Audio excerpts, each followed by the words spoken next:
하는 사람보다 방관하는 사람이 더 나쁘다라는 제목으로 같이 하나님 말씀을 나누도록 하겠습니다. 우리말에 겉으로는 잘해주는 척 하면서도 속으로는 헐뜯는 사람을 가리켜서 뭐라고 하냐면 때리는 시어미보다 말리는 시누이가 더 밉다라고 말합니다. 요즘에는 이런 말 하면은 큰일 나겠지요. 그런데 말리는 시누이보다 더 미운 사람이 있습니다. 어떤 사람일까요? 그 모습을 그저 가만히 지켜만 보고 있는 남편입니다. 그래서 제가 이런 말을 만들어냈습니다. 말리는 시누이보다 가만히 서 있는 남편이 더 밉다. 동의하십니까? 속으로만 버릴 수도 없으니까. 오늘 우리가 보는 이 오바댜서는 선지서 중에 가장 짧은 성경입니다. 여러분이 보신 것처럼 한 장밖에 없습니다. 1장에 21절까지 되어 있는 말씀입니다. 구약 성경에서 가장 짧은 성경입니다. 오바댜라고 하는 오바댜는 이 히브리 말 아바드라고 하는 단어와 여호와라는 단어가 합성되어 있는 말인데요. 아바드라고 하는 말은 종이란 뜻이에요. 그리고 여호와는 하나님이란 뜻입니다. 그래서 이 아바드와 여호와를 합성한 오바댜는 여호와의 종, 하나님을 섬기는 사람, 이런 뜻이 오바댜입니다. 오바댜는 한마디로 표현하면 에돔에 대한 심판을 말하고 있는 말씀입니다. 에돔이라고 하는 나라, 이 나라가 어느 나라인지 지도를 잠깐 보시면 에돔은 이쪽 사해의 아래쪽에서 나라를 형성하고 있는 나라가 에돔입니다. 그러니까 이스라엘의 아랫지역이죠. 홍해의 위쪽 지역이 에돔 지역입니다. 근데 이 에돔은 언제부터 성경에 나오냐면 창세기부터 기록이 돼 있어요. 이삭의 두 아들, 우리가 잘 아는 에서와 야곱, 그 에서의 후손이 에돔 족속입니다. 그런데 성경에 보면 성경은 주 대상이 이스라엘, 곧 야곱의 역사라면 에돔의 역사는 그렇게 많이 기록되어 있진 않아요. 하지만 창세기 36장에 보면 에돔에 대한 이야기가 나오는데요.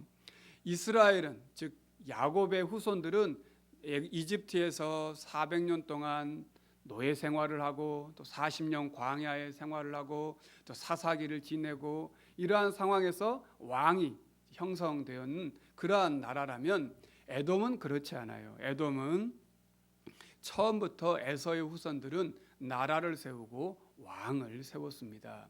그래서 창세기 36장에 보면 이렇게 말하고 있어요. 그 중에 31절에는 이스라엘 자손을 다스리는 왕이 있기 전에 에돔 땅을 다스리던 왕들은 이러하니라 라고 말하고 있어요. 그러니까 창세기부터 왕이 있었다는 거죠. 그러니까 나라가 굉장히 부강한 것이죠. 나라가 형성된다는 것은 굉장히 강했다라는 뜻입니다. 그도 그럴 것이 이 에돔을 다시 한번 그 다음 지도를 보시면 에돔이라고 하는 이 나라는 이 사해 아래쪽이라고 말씀드렸는데 에돔이라고 써 있죠. 이 사해 아래쪽에 보면 이 강이 있어요. 이 강이 무슨 강이냐면 세렛강이라는 강이에요. 강을 중심으로 나라가 형성되어서 이 나라는 굉장히 과거부터 부강한 나라이고 무엇보다 이 세렛강을 중심으로 이 산들이 높은 지형들이 있는데 이 지형들은 세일이라고 하는 곳입니다. 세일산이라고도 성경에는 표현되어 있는데요. 이 세일산은 해발 1400m에서 1700m까지 되는 높은 산악 지역입니다. 이 산악 지역이라고 하는 것을 우리가 잘 이제 좀 알아둘 필요가 있는데요. 1812년에 스위스의 탐험가였던 루트비히 부르크하르트라고 하는 사람이 한 도시를 발견했는데 그 도시를 발견해서 유명한 도시가 있습니다. 그 도시가 어디냐면 그 페트라라고 하는 곳입니다. 그 다음 그림을 하나 보여주시겠습니까? 페트라라고 하는 말은 무슨 뜻이냐면 바위라는 뜻이에요. 헬라어로 페트라를 바위라는 뜻을 가지고 있는데요. 이 바위라고 하는 이 페트라는 보시면 다 붉잖아요. 전체가 다 붉어요. 이 붉은 지역이라고 해서 에돔이라고 하는 이름의 뜻이 무엇이냐면 붉다라는 뜻이에요. 그러니까 이 페트라는 에돔이라고 하는 나라의 한 도시였던 것 같아요. 그런데 여기 보시는 것처럼 이 페트라라고 하는 이 곳에 한 건물이 하나 있고 바위마다 이렇게 구멍들이 있습니다. 이 건물, 큰 건물이 지금 사진으로 보니까 뭐 조그만 건물 같은데 실질적으로 보면 엄청난 큰 건물이라고 합니다. 이 건물을 카스르 알 빈트리움이라고 하는 말을 한다고 합니다. 어마어마한 큰 건물인데 실질적으로 이 건물이 어떤 건물이었는지는 알 수는 없다고 해요. 아마 무덤일 가능성도 있고 또 여러 가지 이야기를 합니다. 그만큼 높은 산악 지형이에요. 그 다음 그림을 한번 보여주시면 말씀드린 것처럼 세일이라고 하는 것은 높은 1400m에서 1700m가 되는 높은 산악 지역이 있는데 그 지역 세일 이 페트라로 들어가기 위해서는 깊은 이 협곡을 지나야 합니다. 협곡을 지나는 이 모습이 얼마나 높습니까? 그냥 있는 게 아니고 사람이 이만큼 있으니까 이 높이가 어마어마하다고 할 수 있죠.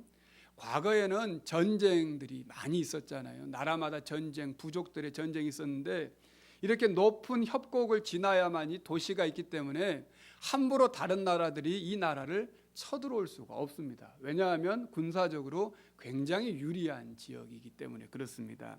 그래서 오늘 본문 오바댜서 1장 3절에도 보면 이러한 에돔에 대한 지리적인 특성을 이렇게 표현하고 있어요. 너의 마음의 교만이 너를 속였도다. 바위 틈에 거주하며 높은 곳에 사는 자여라고 이 에돔 지역을 이렇게 표현하고 있습니다. 이런 요새에 살고 있으니까 과거에서부터 나라를 보호해주는 천연적인 요새에서 나라가 형성되고 발전한 그런 곳입니다. 또 그 다음 그림을 보시면 페트라에 있는 동일한 곳인데 이게 알카즈네라고 하는 이름이 붙어져 있는 건물인데요. 이 높이가 무려 12층 건물 빌딩의 높이 정도 된다고 합니다. 카즈네라고 하는 이 말은 무슨 말이냐면 보물이라는 뜻이래요. 그러니까 알카즈네라고 하는 이곳은 보물의 도시라고 하는 이름처럼 굉장히 부유한 부강한 나라라고 할 수 있다고 합니다. 그 다음에 마지막 그림을 하나 더 보여주시면 이곳은 페트라에 있는 무덤 같은 거, 바위를 뚫어서 무덤을 만들어 놓은 거예요. 한번 생각해 보세요. 이 바위를 뚫는다면 하루 이틀에 걸려서 이렇게 건물들이 세워질 수 있겠습니까? 엄청난 시간들이 필요하고 노동력이 필요한 것입니다. 이만큼 에돔은 현재는 어떤 나라인지 남아있지 않지만 지금의 이 지역은 현재 요르단 지역입니다. 요르단 지역인데 어떤 곳인지 정확히 알 수 없지만 페트라라고 하는 이 도시만 보아도 당시에 에돔이라고 하는 이 나라가 얼마만큼 부강하고 또 얼마만큼 부유한 나라였는지 우리가 짐작해 볼 수 있습니다. 그런데 이런 에돔에 대해서 하나님께서 오늘 심판하시겠다는 것입니다. 이 나라를 징계하시겠다라고 말합니다. 특별히 오늘 본문 오바댜 1장 2절에 보면 에돔이 그 크기와 영향력이 매우 작아질 것이며 다른 열국에 의해 정죄를 받을 것이다 라고 표현하고 있습니다. 에돔은 말씀드린 대로 천의 요새 지역입니다. 그러한 곳에서 나라가 형성되었습니다. 이런 자연적 이점이 있을 뿐만 아니라 또 이 에돔이라고 하는 나라는 과거로부터 무역을 통하여서 굉장히 물질적으로도 부유한 나라입니다. 그 증거를 보시면 그 다음 그림을 하나 더 보여주시면 이 그림은 어떤 그림이냐면 과거의 팔레스타인과 나라들에 대한 모습인데 이 혈관같이 흐르는 이런 곳이 무엇이냐면 과거의 무역로입니다. 이 무역로를 조금 더 그림을 하나 더 자세히 보여주시면 이렇게 쭉 내려와서 이집트의 보스라와 페트라를 지나서 밑으로 에시온 게벨이라고 하는 항구 도시로 가게 되었어요. 그러니까 그 무역을 위해서는 반드시 거쳐가야 하는 경유국이에요. 그러니까 어떻게 되겠어요? 이 나라가 부강할 수밖에 없는 것이죠. 그래서 오늘 본문 오바다서 1장 6절과 7절에도 보면 이렇게 말합니다.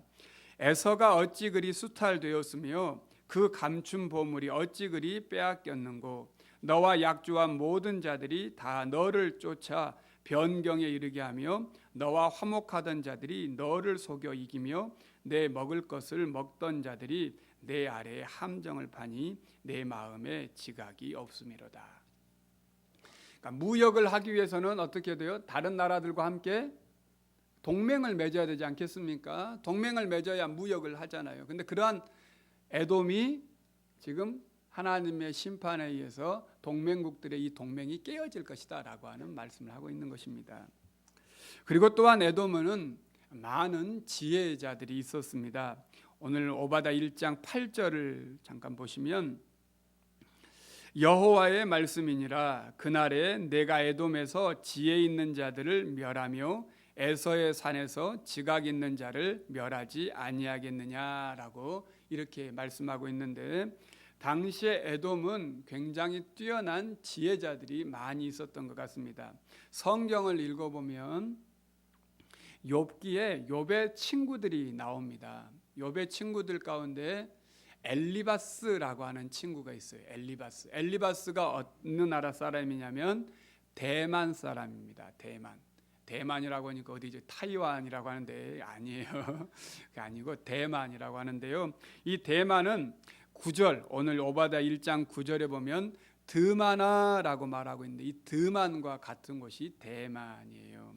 그러니까 엘리바스는 에돔 사람입니다. 그만큼 지혜로운 사람이라는 뜻이죠. 또한 에스더가 아하수에로의 왕비가 되었을 때에 이 페르시아의 하만이라고 하는 사람이 있었어요. 이 하만이라고 하는 사람이 아각 사람 함무다다의 아들 하만이라고 성경은 표현하는데 이 아각이라고 하는 나라도 에돔 지역입니다. 그만큼 에돔 지역은 지혜로운 사람도 많이 있었다라고 하는 것입니다. 에돔은 지리적으로도 천혜의 요새입니다. 그리고 또 무역적으로도 굉장히 무역을 통해서 발달하여서 부강한 나라입니다. 또 지혜자들이 많아서 지혜로운 나라입니다. 이만큼 다 갖춘 나라이니 뭐가 부족하겠습니까? 그러한 나라인데 오늘 하나님께서 이러한 에돔을 심판하시겠다는 것입니다. 그러면 궁금하지 않습니까? 무엇 때문에 심판할 것입니까? 왜 에돔을 심판해야 합니까? 그 이유가 오늘 우리가 읽은 오바다 1장 10절로 14절에 나와 있습니다. 그 중에 12절과 13절에 중요한 말씀이 있는데 우리 12절과 13절 말씀을 다시 한번 우리 큰 소리로 함께 합독하여 읽어보십시다. 내가 형제의 날 곧 그 재앙의 날에 방관할 것이 아니며 유다 자손이 패망하는 날에 기뻐할 것이 아니며 그 고관한의 날에 내가 입을 크게 벌릴 것이 아니며 내 백성이 환난을 당하는 날에 내가 그 성문에 들어가지 않을 것이며 환난을 당하는 날에 내가 그 고난을 방관하지 않을 것이며 환난을 당하는 날에 내가 그 재물에 손을 대지 않을 것이며. 여기 본문에 잘 보는 것처럼 에돔은 말씀드린 것처럼 야곱 이스라엘의 형제 나라라고 했습니다. 그런데 이 형제 나라인 이스라엘 즉 유다가 고난을 당하고 어려움을 겪는 모습을 보고도 어떻게 했다라고 말하고 있냐면 방관했다라고 표현하고 있어요. 방관했다. 그리고 또한 이 형제가 고난을 당하고 고통을 당하는데 자신의 유익을 얻는데 이 에돔은 자신이 사용했다는 것입니다. 그래서 이런 에돔을 하나님은 심판하시겠다라고 말씀하시면서 15절에 보면 이렇게 하나님은 말씀합니다. 내가 행한 대로 너도 받을 것인즉 내가 행한 것이 내 머리로 돌아갈 것이니라. 오늘 우리는 이 하나님의 종 오바댜를 통하여서 주시는 이 말씀을 들어야 합니다. 우리의 이웃, 특히 우리의 형제의 아픔과 고통을 보고 방관하는 것은 하나님께서 크게 심판하신다라고 하는 것입니다. 오히려 심지어 신명기 15장 7절로 11절에 보면 이러한 형제와 가난한 자와 아파하는 자들의 이러한 힘듦을 그냥 방관하는 것을 심지어 뭐라고 말하고 있냐면 죄라고 말하고 있어요. 신명기 15장 7절에서 11절을 보시면 제가 한번 읽어보겠습니다. 내 하나님 여호와께서 내게 주신 땅 어느 성읍에서든지 가난한 형제가 너와 함께 거주하거든 그 가난한 형제에게 내 마음을 완악하게 하지 말며 내 손을 움켜쥐지 말며 반드시 내 손을 그에게 펴서 그에게 필요한 대로 쓸 것을 넉넉히 꾸어주라. 삼가 너는 마음에 악한 생각을 품지 말라.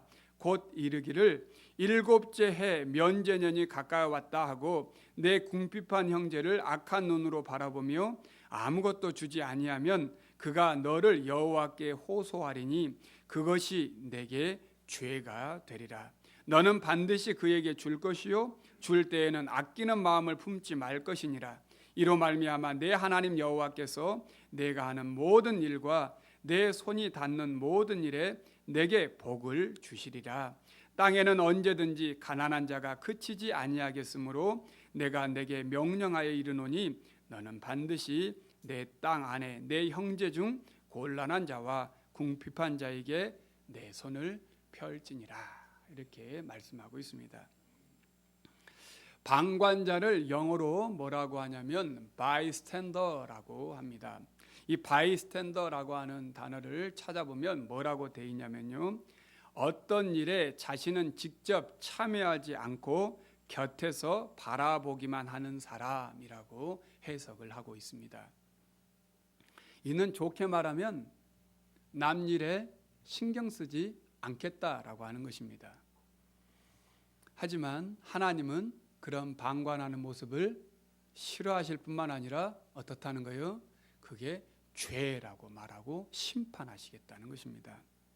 우리 믿음의 성도들이 우리의 형제들의 아픔과 고통을 그저 방관하는 삶을 하나님은 원하고 계시지 않는다라고 하는 것입니다. 누가복음 16장 19절 이하에 보면 아주 재미있는 내용을 예수님께서 비유로 들어 설명하고 계십니다. 한 부자가 있습니다. 이 부자는 매일매일 잔치를 벌이고 늘 호화로운 생활을 하고 있습니다.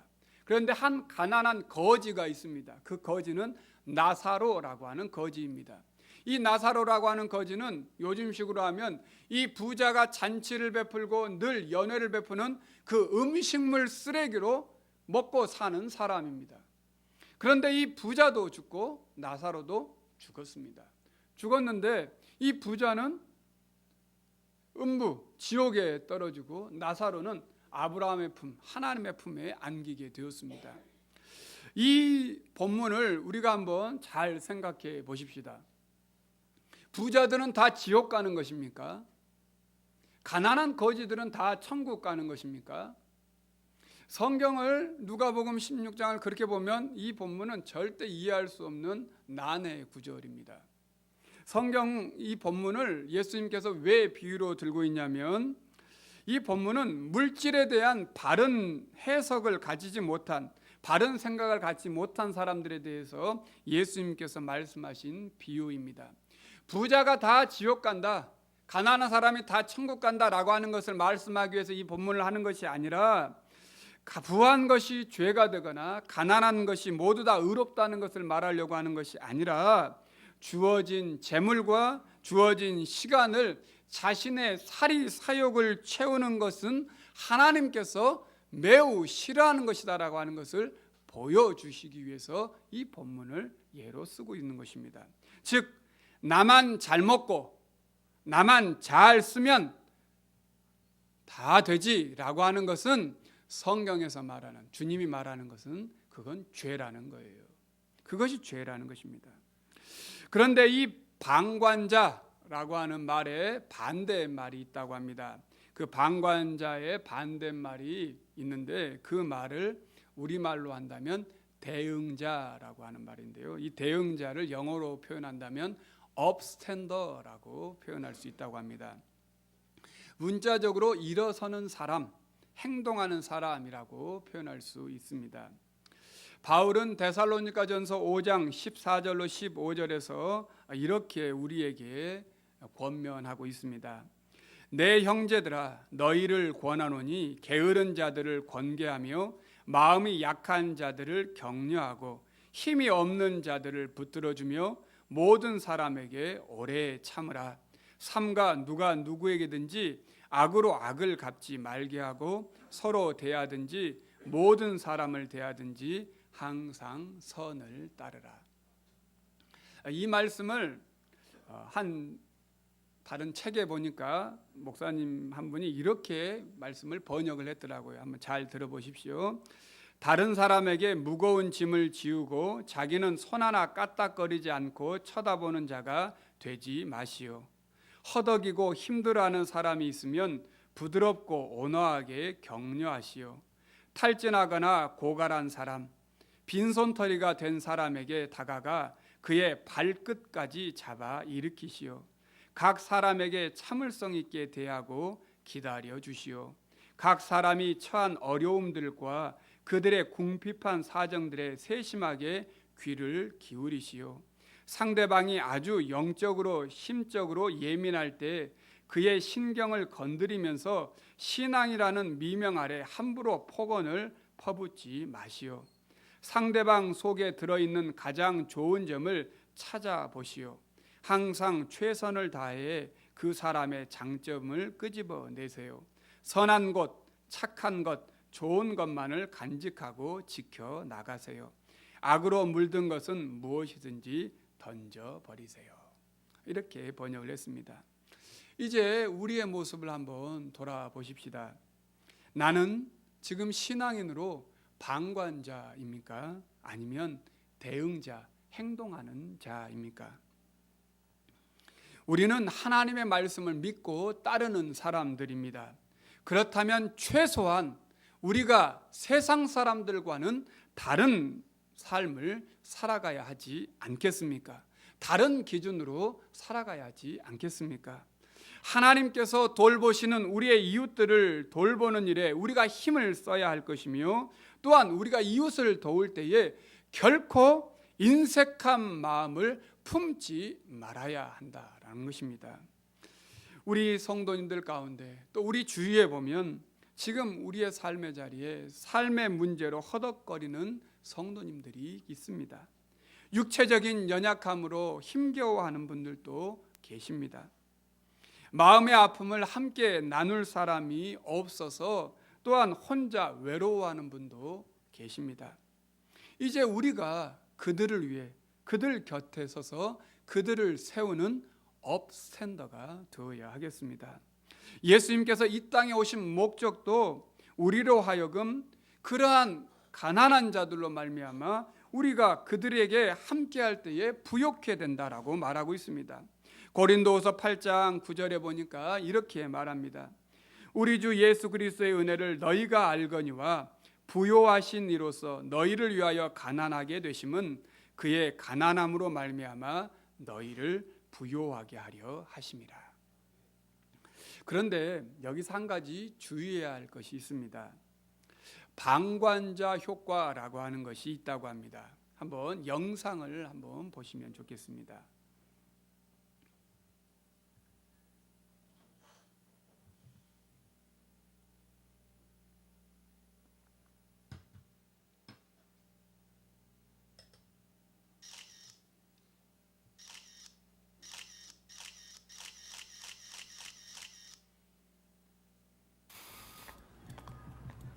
우리 주변에서 흔히 일어날 수 있는 방관자 효과. 여러분이 언제 어디서 누구와 함께 있었는지 그것이 더 중요하죠.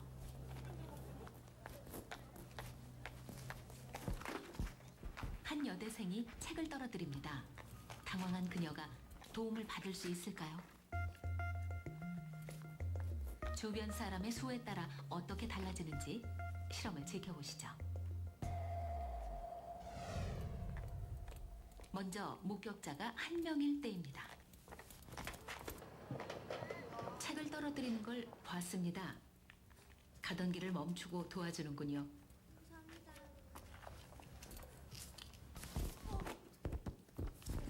혼자 보았을 때는 남녀 구분 없이 인상이 좋든 나쁘든 도와달라고 하지 않아도 다들 망설임 없이 도와줍니다. 이 학생들이 특별히 친절한 건가요?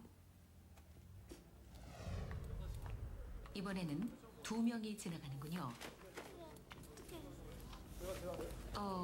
도와줄 듯 하다가 그냥 가버립니다. 그럼 3명일 땐 어떨까요?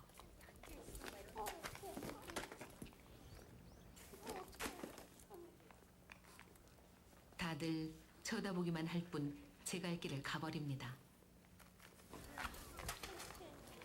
혼자 있을 때는 그렇게 잘 도와주던 사람들이 옆에 누군가와 함께 있으면 갑자기 무심한 사람으로 변해버립니다. 그리고 목격한 사람이 많아질수록 도와주는 비율은 점점 더 낮아졌습니다. 만약 목격자가 많다면 차라리 방법을 바꾸는 게 낫습니다. 누군가 한 명을 딱 지목해서 도움을 요청하는 것이죠. 이렇게 말입니다. 도와주시면 안 돼요? 예, 제가 도와드릴게요. 고맙습니다. 그런 걸로. 여기요. 고맙습니다. 네, 부탁할 경우에는 100% 도움을 받았습니다.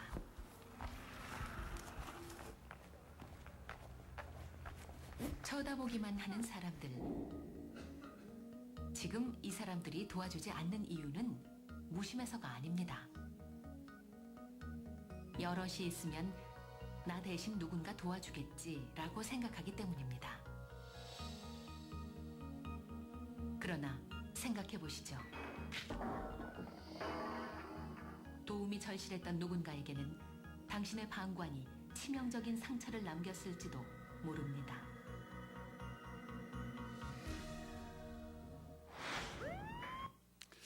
예, 이 영상에서 보시는 것처럼 우리 사람들은 혼자 있을 때는 누군가를 잘 도와주는 마음이 다 있다는 거예요. 그런데 2사람, 3사람, 4사람 되면 잘 안 도와준다는 거예요. 그게 방관자 효과라고 한다는 것입니다. 우리도 마찬가지라는 거예요. 신앙생활하는 우리도 똑같습니다. 교회에서도 누군가 하겠지. 혼자 신앙생활할 때는 내가 아니면 안 되는데 라고 하는데 조금 사람들이 있어지고 또 많아지면 누군가 할 거야 라고 하는 이러한 마음으로 신앙생활하는 경우가 많이 있는 것이 사실입니다. 하지만 어떻게 해야 할까요? 내가 먼저 해야 한다는 것이죠. 그것이 중요하다는 것입니다. 또한 우리 성도님들 가운데도 마찬가지입니다. 이 영상에서 보는 것처럼 누군가 나를 도와주겠지, 누군가 나에게 함께 해주겠지라고 해서는 안 된다는 것입니다. 그러면서 혼자 앓고 있어서는 안 된다는 거예요. 구체적으로 누군가에게 저를 좀 도와주세요, 저를 기도해 주세요 라고 이야기해야 한다는 것입니다. 사랑하는 성도 여러분, 오늘은 종교개혁주일입니다. 교회는 교회됨을 위하여 끊임없이 개혁해야 한다라고 하는 게 개혁교회, 종교개혁을 일으킨 가장 큰 취지입니다. 그러기 위해서 우리가 늘 다시 한번 생각해 보아야 할 것은 누군가 하겠지, 그저 피해주지 않고 살자, 괜히 신경 쓰면 피곤해지니까 그냥 나만 잘하면 되지라고 생각하며 신앙인의 방관자가 되어서는 절대 안 된다라고 하는 것입니다. 이는 교회를 반대하는 사람보다 더 나쁜 사람들입니다. 우리의 형제들을 오늘 에돔이 형제의 고통을 방관하는 이 방관하는 모습에 주님은 에돔의 죄를 지적하시고 오늘 우리에게 진정으로 신앙인은 바이스탠더가 아니라 업스탠더가 되어야 한다라고 말씀하고 있습니다. 오늘 우리가 다시 한번 이 말씀을 기억하면서 사는 개혁의 신앙의 후손이 되어야 할 것입니다. 누군가 하면 하겠다라고 하는 생각을 버리고 나부터 해야겠다라고 하는 마음을 가져야 합니다. 다른 사람도 안 하는데 내가 괜히 할 필요가 있어라고 하는 생각을 버리고 나라도 해야겠다라는 마음을 가져야 합니다. 이것이 교회가 교회다워지는 길이고 세상을 변혁하는 그리스도인으로 사는 개혁의 길입니다. 이 믿음으로 한 주간 우리에게 주어진 시간, 우리에게 주어진 삶의 자리에서 형제를 사랑하며 연약한 자들을 일으키는 일에 우리 모든 성도님들이 우리의 삶을 드리는 진정한 개혁의 후손들이 되실 수 있기를 바랍니다. 기도하겠습니다.